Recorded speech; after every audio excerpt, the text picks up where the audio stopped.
Shalom mon frère, shalom ma sœur. Voilà. J'aimerais que nous partagions un peu ces passages de Exode 14, verset 14. La parole nous dit ceci, j'ai lu, l'Éternel combattra pour vous, et vous gardez le silence. Oui. Si nous essayons un peu de bien voir, enfin d'analyser ces passages, nous dirons ceci, que notre Seigneur ou l'Éternel est tellement bon qu'il nous a toujours aimés, tant aimé même, comme Jean 3,16 nous le dit, qu'il a envoyé son Fils Jésus-Christ afin qu'il puisse mourir pour nous. C'est-à-dire que c'est nous qui devions normalement mourir à sa place, mais lui, il a préféré laisser son trône pour venir mourir pour moi et toi, mon frère. Ça, c'est un geste inhumain, on peut dire comme ça. Quelqu'un qui n'a rien fait, il est bien là où il est et il va venir mourir pour toi. Ouais, mais non, c'est inimaginable. Au moins que tu sois vraiment un Dieu, comme l'a été notre Seigneur Jésus, comme il est d'ailleurs, pour faire ces gestes. Bon, voyons. Qu'est-ce que nous voulons juste dire dans ces passages? C'est-à-dire que si l'Éternel combat pour moi et toi, c'est en quelque sorte, nous ne sommes pas si forts pour combattre l'ennemi ou la personne qui se tient devant nous. J'espère qu'on est bien d'accord.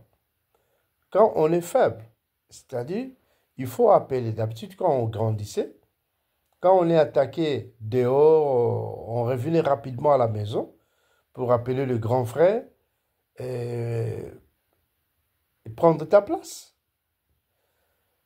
Donc, c'est exactement ce qui se passe ici. Donc, l'Éternel, en tant que père, il a vu que l'enfant était devant un géant. Il a vu que l'enfant ne peut pas combattre ces dinosaures, ces monstres. C'est pourquoi il s'est pointé pour combattre à ta place en te disant, garde silence, reste à ta place, sois là, regarde ce qui va se passer. Voilà un peu le message codé qui est dedans. En d'autres termes, nous pouvons dire que quand on vient en Christ, on est appelé bébé spirituel. Et on arrive à progresser petit à petit suite aux affermissements qu'on nous enseigne, par la parole aussi qu'on nous fait prêcher chaque fois. C'est par là que nous grandissons. En grandissant, nous devenons aussi mûrs, matures. Et à ces niveaux-là, l'Éternel ne viendra pas pour prendre ta place et combattre ta place. Non, il te laisse combattre. Donc voilà, je vais me faire un peu mieux comprendre. Donc quand on a accepté Jésus-Christ comme Seigneur et Sauveur, il y a des étapes où il faut passer. Donc ça dit, c'est comme si nous sommes dans le parvis, nous devons passer au lieu saint et au lieu très saint. Le parvis, c'est un peu difficile, on apprend des choses des fois, on essaie un peu de revenir au monde. Ah, par exemple, quand tu fumais, tu oublies, et puis voilà, tu prends, Seigneur, excusez-moi, j'ai encore fumé un peu là. Donc voilà, petit à petit, tu vas laisser ces mauvaises habitudes, l'effet de fumer, de prendre la bière, injurier les gens, et ça sort, hein, puisqu'il y a des gens comme ça. Quand il t'injurie, ça sort rapidement.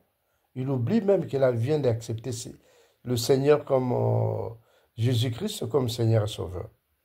C'est-à-dire que toutes ces étapes vont passer par après et tu vas atteindre le lieu saint, là où tu comprends mieux la parole et tu peux encore mieux combattre.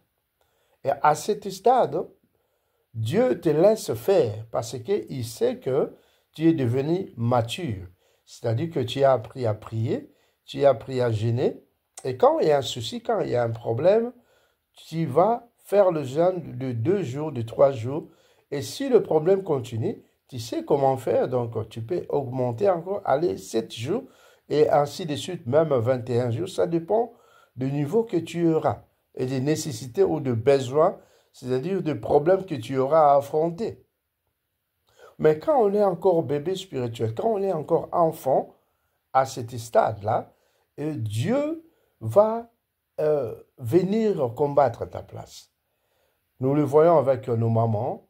Quand, quand une maman vient de mettre au monde, et l'enfant grandit un peu, il commence à marcher sur ses 4 pattes, et par après, l'enfant commence un peu à marcher à deux pas, à 2 pieds, je veux dire, et par après, mais voilà, il va commencer à grandir à 2, 3 ans, 4 ans, 5 ans, 6 ans, et ainsi de suite, jusqu'à arriver à l'âge mature, 18 ans. Voilà. C'est un peu ça dans la vie chrétienne aussi.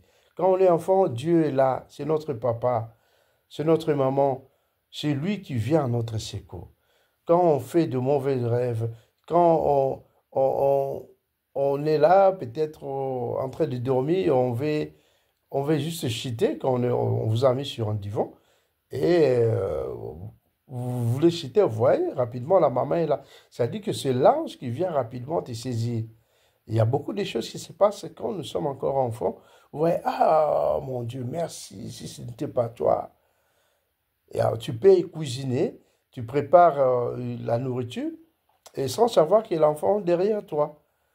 Et avec l'huile qui chauffe, en retournant, tu pouvais bien toucher et ça pouvait aussi tomber sur l'enfant.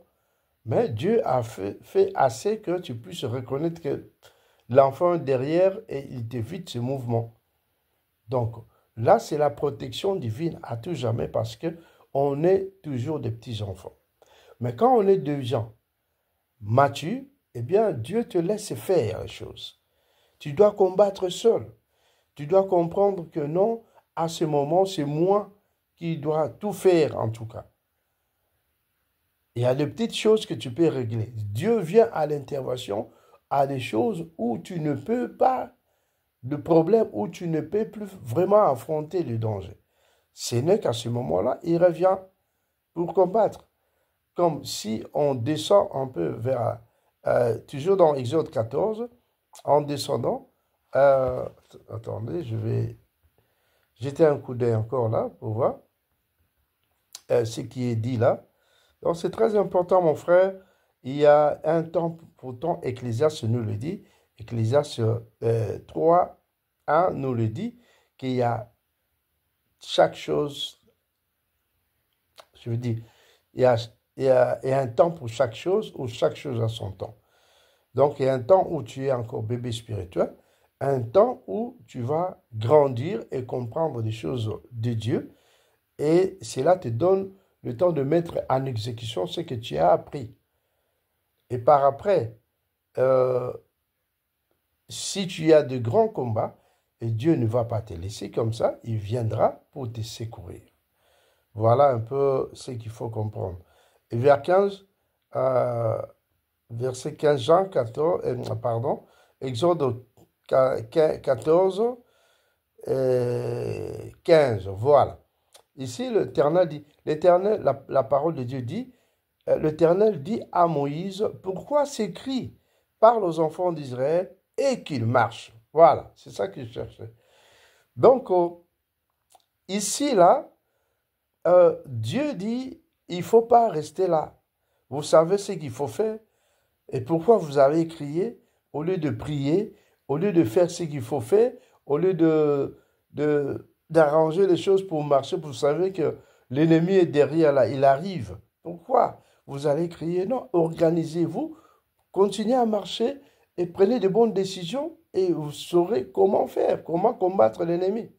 Et là, comme je vous ai parlé tout à l'heure, c'est l'étape de la maturité où la personne qui a accepté Jésus-Christ comme Seigneur et Sauveur doit faire ce qu'il faut faire au moment où il faut.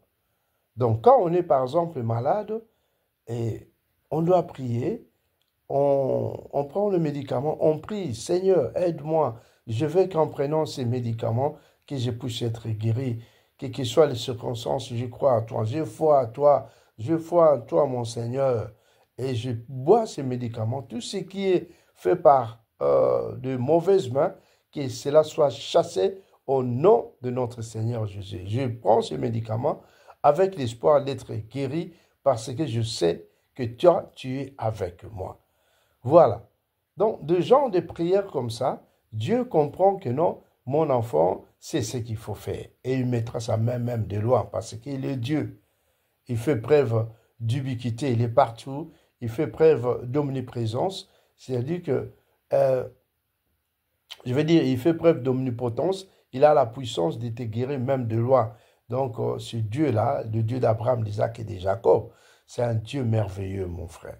Donc, ces passages encore nous disent que quand on est déjà mature, on est censé de faire ce qu'il faut au moment où il faut. Quand on est malade, on peut prier, on peut faire des jeûnes.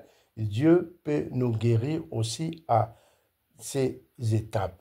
Il comprendra que l'enfant est en train de mettre en pratique ce que je lui ai appris.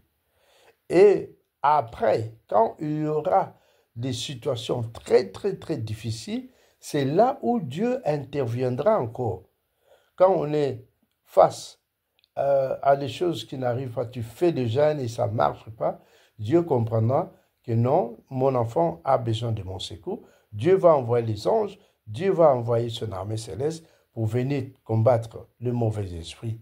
Par exemple, le phénomène de mari de nuit, femme de nuit, si tu n'arrives pas à être guéri, eh bien Dieu enverra ses anges, il enverra même son armée céleste pour venir combattre ces mauvais esprits, même les esprits de famille qui te troublent chaque fois. Eh bien Dieu est capable de le faire si vraiment tu es troublé, tu es dans l'impossibilité de riposter, eh bien Dieu fera quelque chose. Il y a des moments où on est malade, on n'arrive plus à prier, eh bien Dieu sera là parce qu'il sait que tu as emmagasiné beaucoup de prières, de temps de prière que tu as pu consacrer à notre Seigneur. Eh bien, ces temps-là vont compter, c'est ça qui fera, c'est que le Seigneur viendra avec son armée, avec ses anges, pour combattre tes ennemis. Voilà pourquoi il dit dans Exode 14, 13, il dit que ces Égyptiens que vous voyez aujourd'hui, vous ne le verrez plus jamais. Parce que tu es la personne qui accepte le Seigneur, euh, qui a sa confiance à l'Éternel. Et l'Éternel sait que avec ce genre de personnes, je ne peux jamais le laisser comme ça. Je dois combattre, faire disparaître tous ces gens qui tracassent mes enfants, qui manipulent mes enfants. Et Dieu sera prêt pour combattre à notre place. Voilà tout ce que je voulais te dire, mon frère, ma soeur. Donc, c'est très important de comprendre que le fait même que tu continues à prier, à avoir confiance à l'Éternel, à avoir confiance à Dieu, à avoir confiance au Saint-Esprit, cela ne t'éloigne pas de Dieu. Par contre, il te rapproche encore plus, car la Bible dit que tous ceux qui se confient en lui n'ont jamais été confus. Romains 10, 11. Donc, nous devons comprendre bien les choses, que Dieu restera toujours Dieu. Ce n'est pas en vain qu'il a envoyé son Fils, son seul Fils, Jésus-Christ, pour que nous soyons dans cette abondance de la vie chrétienne. Donc, c'est tout ce que je voulais partager avec toi. Allez, merci à toi. À bon entendeur, salut.